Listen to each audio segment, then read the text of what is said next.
এডুকেশ্যনটো অকণমান টাফ হ'লেও বৰ্তমান পৰিস্থিতিৰ লগত জড়িত। 1895 চনত মই বাতৰি কাকতখনৰ নামটো পাইছোঁ, নিউয়ৰ্ক টাইমছ নে কি আছিল। সেই বাতৰি কাকতখনত এটা মানে আৰ্টিকল আহিছিল, হেডলাইন যেনেকৈ আমাৰ জুবিন গাৰ্গ ঢুকাওঁতে হেডলাইন যে এনেকৈ আহিছিল হেডলাইনটো, the merchant of death is dead, মানে মৃত্যুৰ সদাগৰজনৰ মৃত্যু হ'ল। The merchant of death is dead, মৃত্যুৰ সদাগৰজনৰ মৃত্যু হ'ল। মানে এগৰাকী ব্যক্তি আছিল, তেওঁ মৃত্যুৰ সদাগৰ বুলি জনা গৈছিল, মানে বহুত বেয়া বেয়া কাম কৰিছিল তেনেকৈ।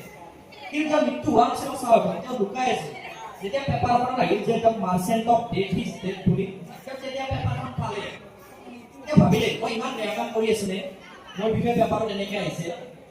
তাৰপিছত মানুহগৰাকীয়ে এটা কথা ভাবিলে যে মই কিবা এটা ভাল কাম কৰি যাম যাতে মই গোটেই পৃথিৱী মনত ৰাখে। তাৰপিছত মানুহগৰাকীয়ে কিবা এটা কাম কৰিলে আৰু আমি গোটেই পৃথিৱীবাসীয়ে তেওঁক এতিয়া আমি আত্মাই জানো। তেওঁৰ নামটো আমি যিমান দিন আছো স্মৰণীয় হৈ যাব, আমি মৰি যাম, আমাৰ পিছৰ প্ৰজন্ম আহিব, তেওঁলোকৰ স্মৰণীয় হৈ যাব। মানে মানুহগৰাকীয়ে অলৰেডি মৃত্যু হৈছে, কিন্তু আমি সকলোৱে জানো ট্ৰেণ্ডিং কিবা এটা বৰ্তমান চলি আছে। সম্পূৰ্ণ নামটো নকলে কথা নাই, মানে 1895 চনত এখন নিউজ পেপাৰত এটা হেডলাইন আহিল, the merchant of death is dead, মানে মৃত্যুৰ সদাগৰজনৰ মৃত্যু হ'ল বুলি আহিল। মানে যিগৰাকী ব্যক্তিৰ কথা লিখিছিল তেওঁৰ আচলতে মৃত্যু হোৱা নাছিল। তেওঁ যেতিয়া নিউজ পেপাৰখন পালে তেওঁ মনতে ভাবিলে মই ইমান বেয়া কাম কৰি আছিলোঁ, মোৰ বিষয়ে এনেকৈ আহিছিল পেপাৰত। তেতিয়া তেওঁ ভাবিলে যে মই এনেকুৱা এটা ভাল কাম কৰি যাম, গোটেই পৃথিৱীয়ে যাতে মোক মনত ৰাখে। তাৰপিছত তেওঁ কিবা এটা কৰিলে কাম এটা, সেইটো কামটোৱে লাগে কি বস্তু কি কথা কৈছো কিবা মই কৈছো কিবা এটা কৰিলে এতিয়া গোটেই পৃথিৱীয়ে তেওঁ বছৰত এবাৰ হ'লেও তেওঁৰ নাম আহে, কিবা এটা চলি আছে। যোৱা পৰহিৰ পৰা আৰম্ভ হ'ল নেকি, এদিন এদিনৰ মাজে মাজে চলি আছে আৰু কিবা এটা দি আছে। মানে এই ব্যক্তিগৰাকীৰ নামেৰে দিয়া আৰম্ভ হৈছে। মোক গোটেই নামটো নকলেও হ'ব যে অমুক, যে তোমাৰ নামটো অমুক দাসটো ক'লেও হ'ব। মানে তেওঁৰ নামটো মানুহটোৰ নামটো লাগে, কামটো নালাগে, মানুহটোৰ নামটো লাগে, মানুহগৰাকীৰ নামটো লাগে।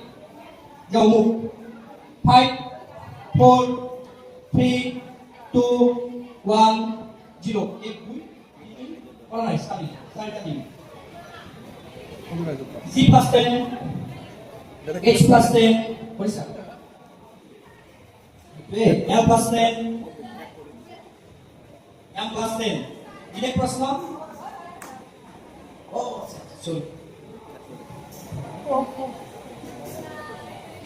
K plus 10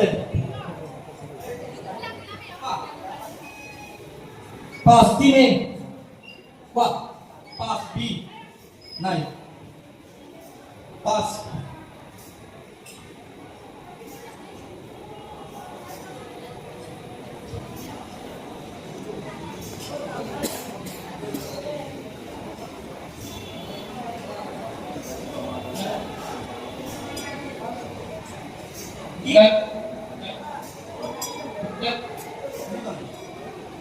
নহয়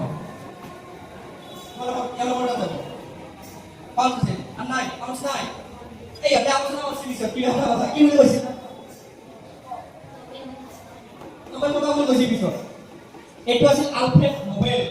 আলফ্ৰেড নোবেলৰ মানে এনেকৈ আহিছিল বাতৰিত শিৰোনাম এটা। তাৰপিছত তেওঁ এই কামটো কৰিলে, নোবেল বঁটা দিয়া আৰম্ভ কৰিলে। মই কৈছোচোন আমি আমাৰ পিছৰ প্ৰজন্ম মনত ৰাখিব, নোবেল বঁটা চলিয়ে ৰাখিব।